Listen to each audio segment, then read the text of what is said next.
Olá pessoal, sejam bem-vindos à nossa aula de hoje a respeito de literatura e vamos começar a falar da mudança que acontece nas artes e na cultura e na literatura da virada do século XIX para o século XX. Se vocês lembram, quando a gente terminou o conteúdo relativo ao século XIX, nós estávamos falando a respeito da poesia e da arte parnasiana e da arte simbolista, né, que eram característicos de um período do final do século XIX de supervalorização da arte, formas fixas, muita preocupação com a forma, com a melodia e etc.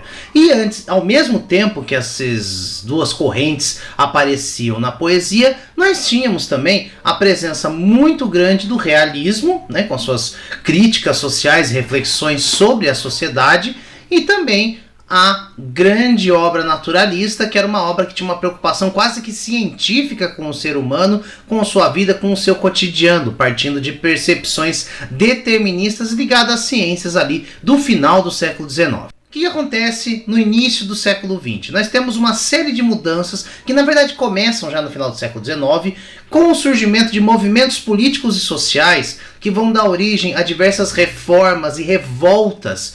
E esse contexto histórico vai ser muito importante para entender o tipo de arte que vai surgir no início do nosso século. Aqui nessa aula eu não vou ficar tão preocupado com literatura, porque o nosso objetivo aqui é compreender um pouco melhor a arte que acontece da virada do 19 para o 20 e que vai ser fundamental para o chamado movimento modernista. Esse período será um período de grande agitação política. Por quê? Porque nós temos no final do século XIX o surgimento de alguns movimentos políticos e sociais que tentam mudar a estrutura da sociedade. No final do século XIX nós temos o acirramento do capitalismo, né, do sistema capitalista como nós conhecemos, e com ele vieram vários problemas relacionados principalmente à condição dos trabalhadores.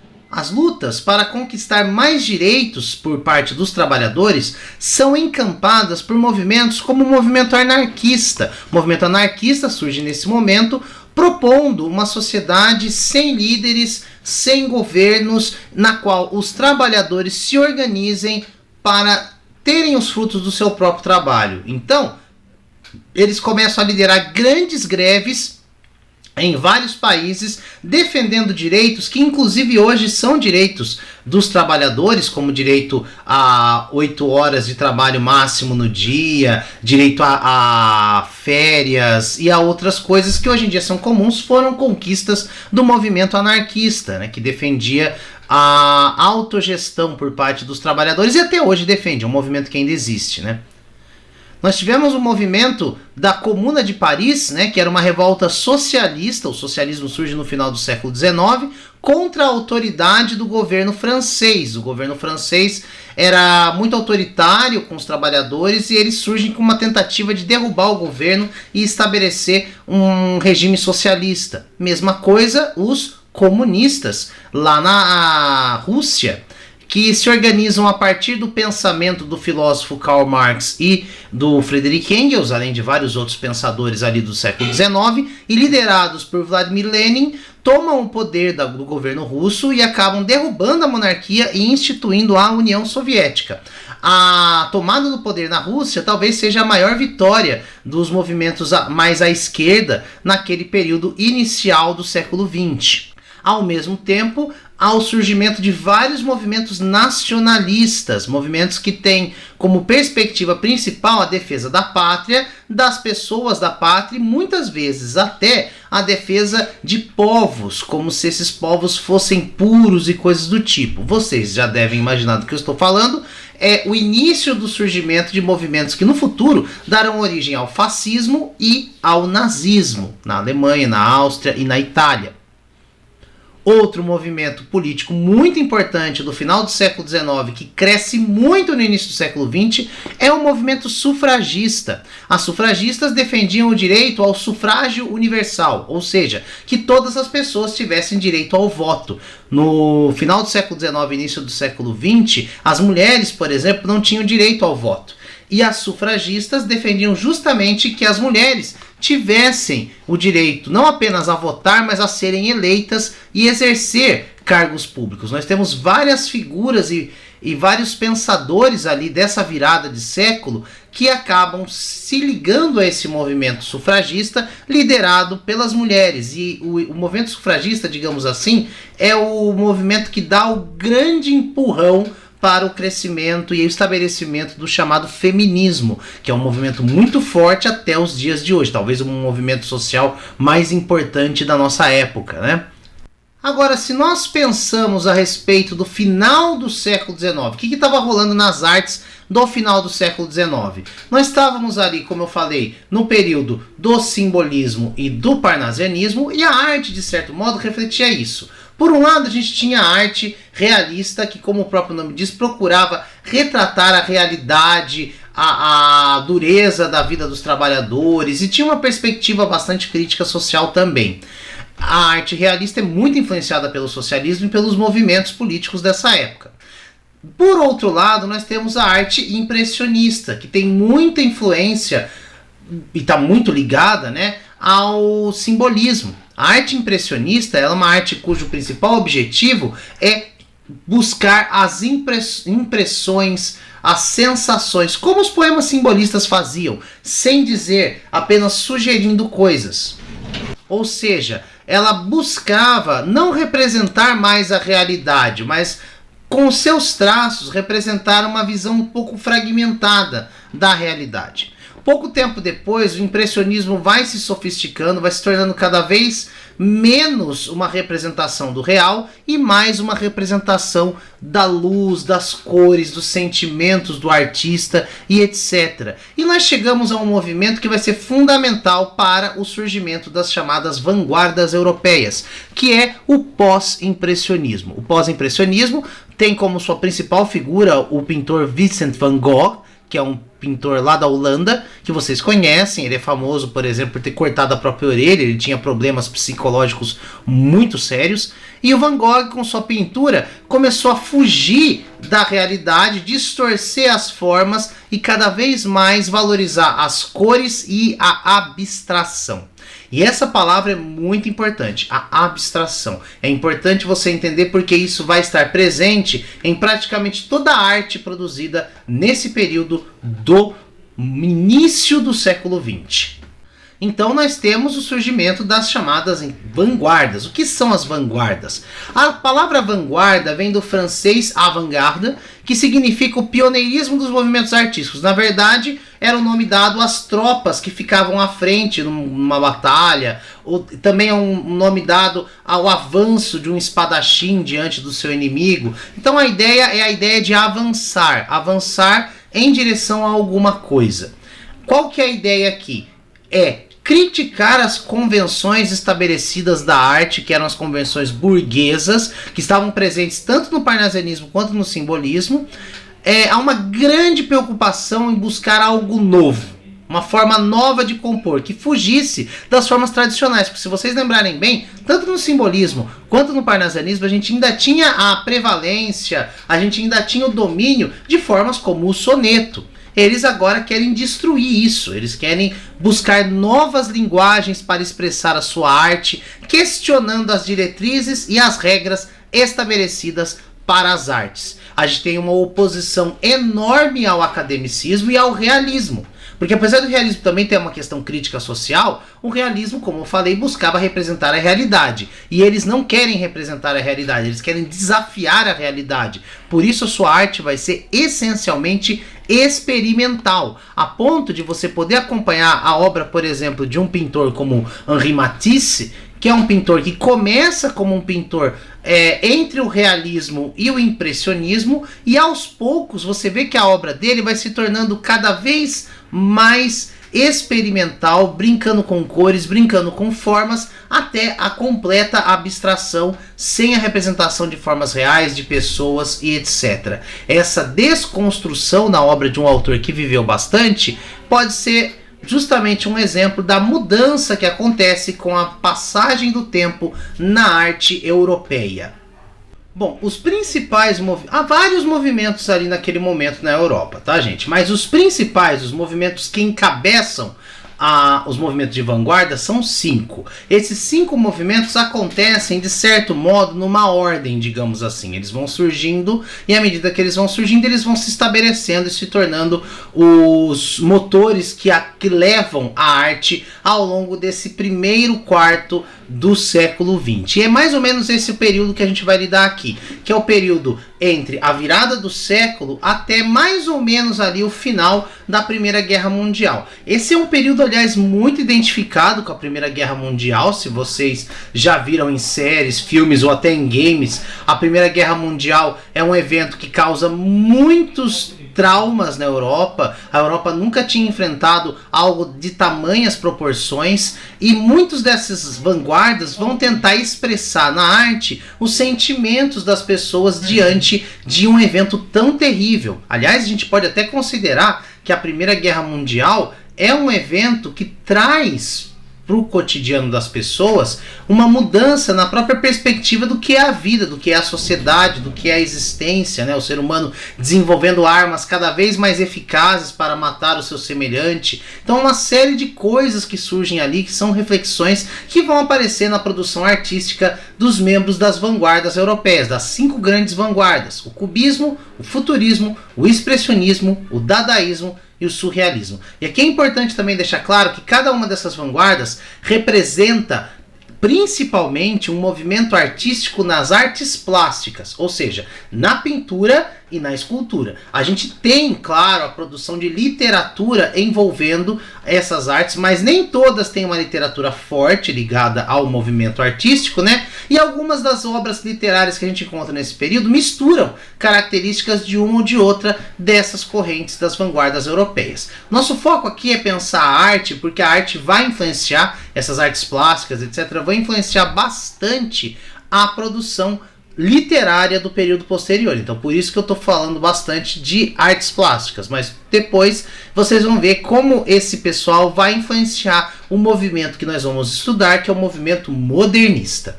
Mas primeiro, claro, temos que entender quais são as características desses 5 grupos de vanguarda na Europa.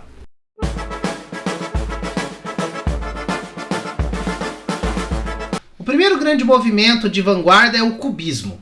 O cubismo, o nome cubismo vem da palavra cubo, porque uma das principais preocupações do cubismo é com a geometria. Eles decompõem as figuras, que são as imagens de pessoas, de seres, de objetos, em formas geométricas, buscando principalmente o ângulo reto, outros tipos de ângulo, e brincando com essas formas de maneira a que você cada vez mais fuja da realidade. A realidade vai se fragmentando. E aqui é importante chamar atenção para isso, pois a fragmentação das formas é uma característica desse período inicial e representa bastante a própria fragmentação do indivíduo diante do caos que ele enxerga no mundo, desses movimentos sociais, do início dos conflitos, do surgimento das guerras. A gente tem aí uma mobilização de fatores tão grande que o ser não se enxerga mais como uma unidade, como um ser inteiro, ele se enxerga como um ser fragmentado. E essa fragmentação é representada no cubismo pela distorção da perspectiva tradicional e pela busca por uma tentativa de representar o universo tridimensional na pintura. Para isso, eles usam a colagem. É muito comum você ter obras cubistas que são a colagem de formas geométricas de vários tipos, tá? E também a representação de diversas perspectivas ao mesmo tempo. Acho que um dos quadros mais famosos no que diz respeito a essa questão das perspectivas distorcidas são os quadros do pintor espanhol Pablo Picasso. Picasso, ele era famoso por tentar fazer desenhos em que você via às vezes o nariz da pessoa no lugar da orelha. O que isso quer dizer? Na verdade, ele estava tentando representar o movimento de virar o rosto, a perspectiva vista de vários lados do mesmo objeto. Por isso, novamente, o nome cubismo. Cubo como essa ideia de uma forma geométrica tridimensional representada de forma tridimensional, tá? Então, quando você olha para quadros de Pablo Picasso e obras daquele período, o que você enxerga são colagens de formas geométricas, muitas vezes bastante coloridas, e também essa busca por perspectivas diferentes, distorcidas da realidade, a ponto de você não poder considerar aquilo uma representação da realidade, mas sim uma representação do olhar do artista para a realidade. Isso é uma das coisas mais fortes e mais importantes que são inauguradas, digamos assim, pelo pessoal do movimento de vanguarda, que é a ideia de que a realidade representada na arte não é a realidade, ela é uma representação da realidade.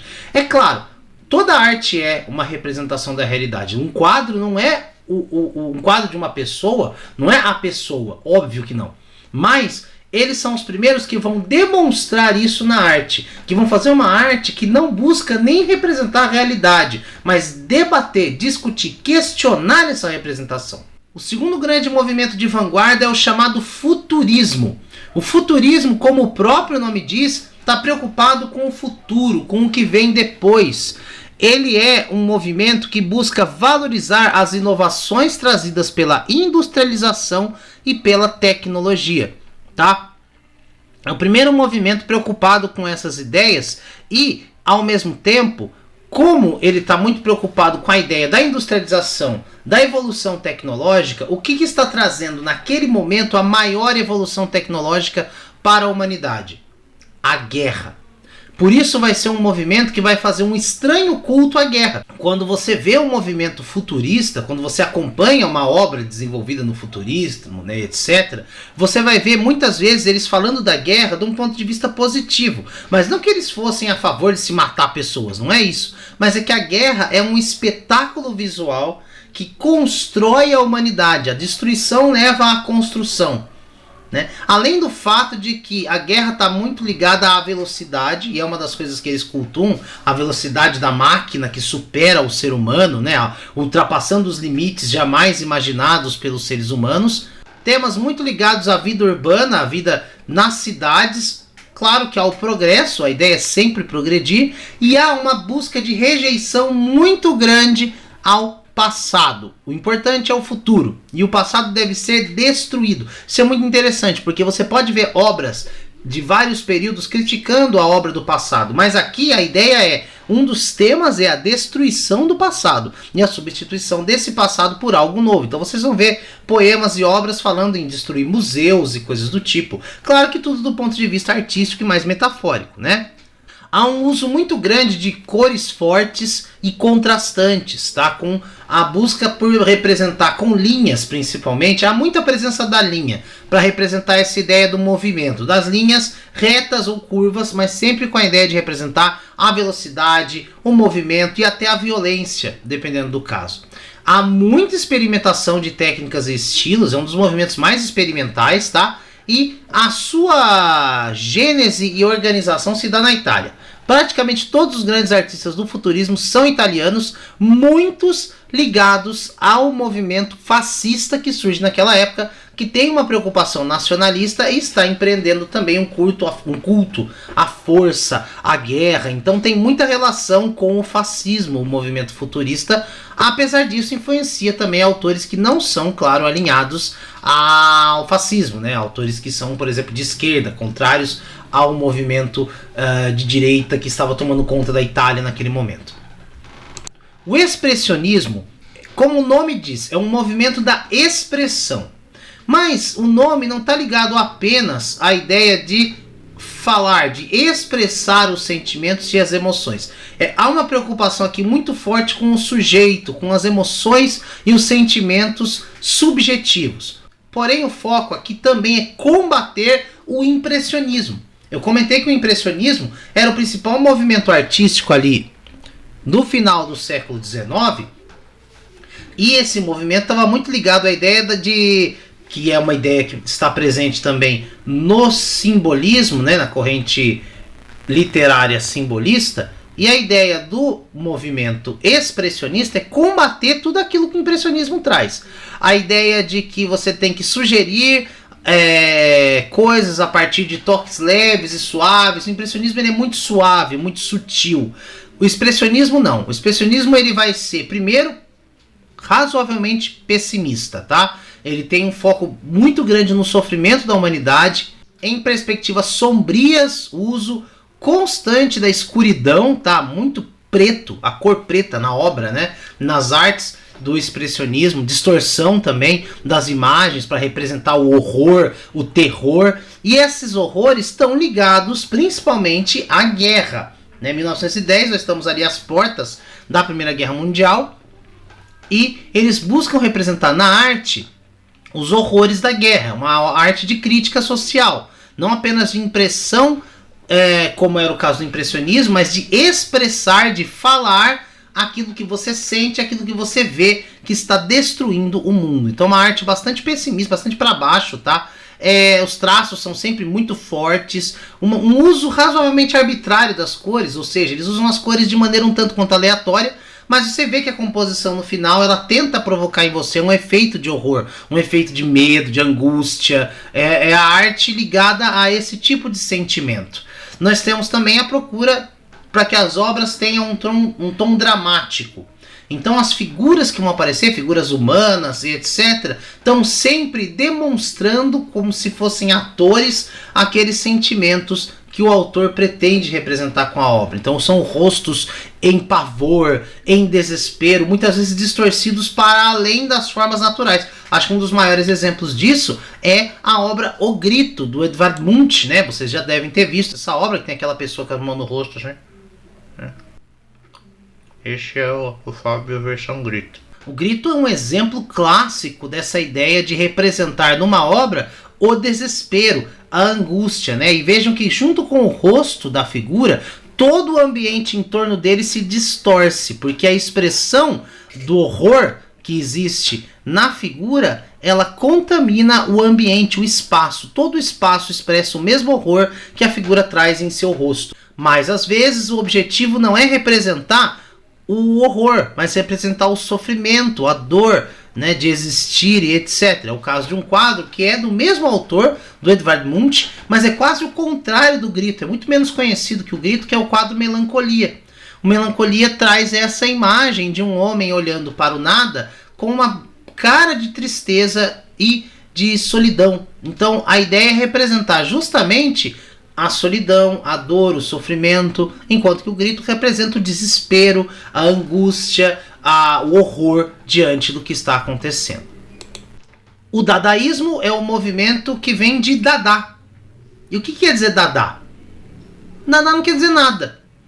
Na verdade, o dadaísmo é justamente a ideia de eliminar completamente o sentido. Na verdade, os dadaístas são os primeiros que não apenas rompem com as tradições artísticas, como os outros estavam tentando romper, mas que abandonam totalmente a noção básica de arte.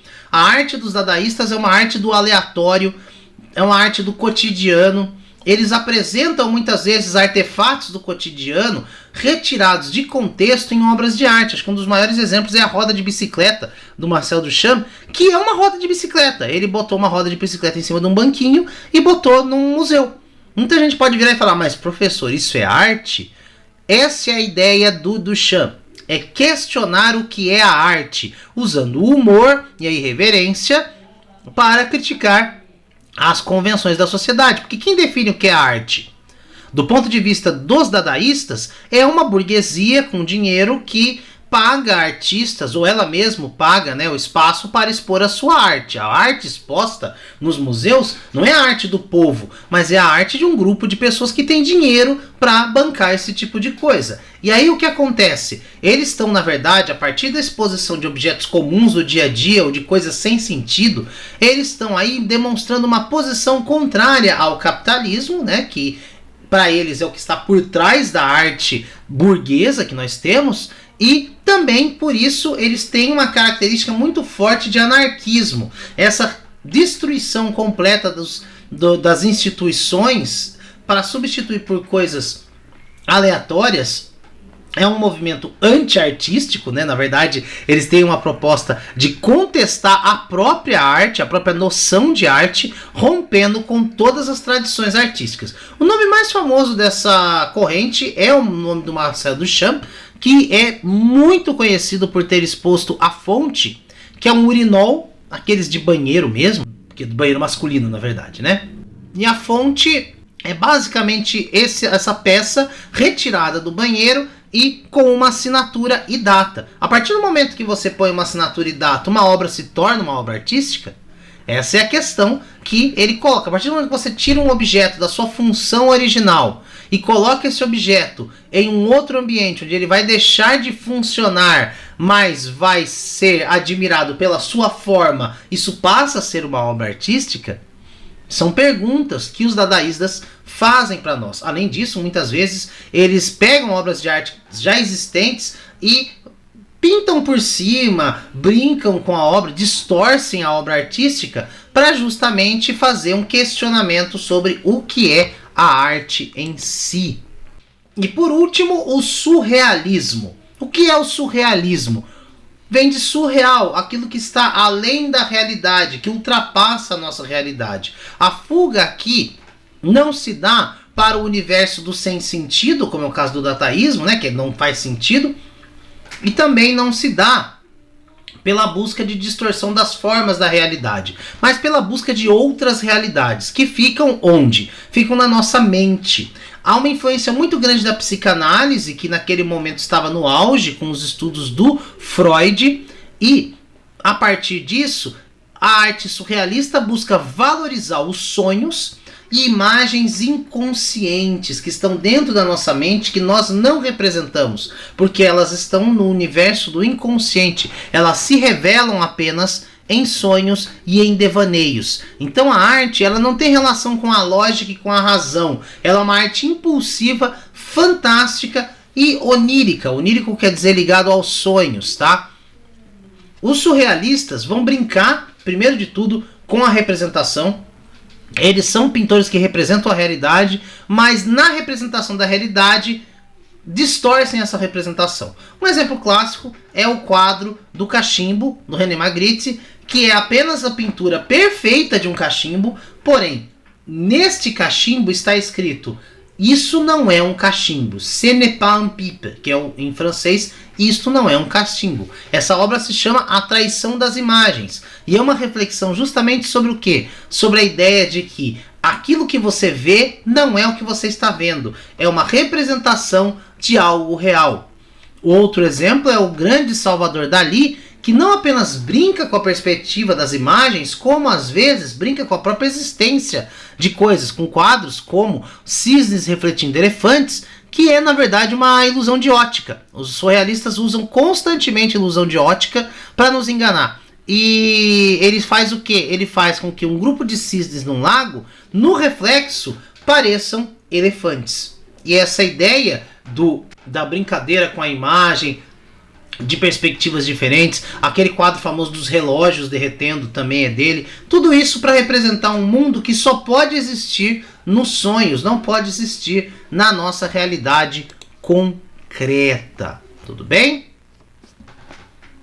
Bom, é isso. Nessa aula eu queria representar para vocês apenas algumas características e algumas figuras importantes desse período histórico das vanguardas modernas. Na próxima aula eu vou comentar sobre alguns outros artistas que não estão ligados diretamente às vanguardas ou que bebem das vanguardas, mas misturam, digamos assim, características das vanguardas, e falar um pouquinho sobre a literatura modernista de vanguarda, essa sim com características muito importantes, muito influentes no que vai vir depois.